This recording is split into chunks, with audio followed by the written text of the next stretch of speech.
Ito naman, golden putos ulit. Ano siya, parang 2 weeks na yata to. Yun o. After a week meron na siya ng ugat. Ito 2 weeks na to. Meron na kaagad siya ng ugat. Gumanda na yung kanyang dahon. Lumaki pa.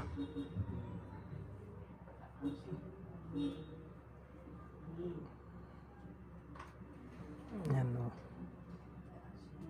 Meron siyang konting bawang, asukal. Ayan siya. Para mabilis siya magka-root.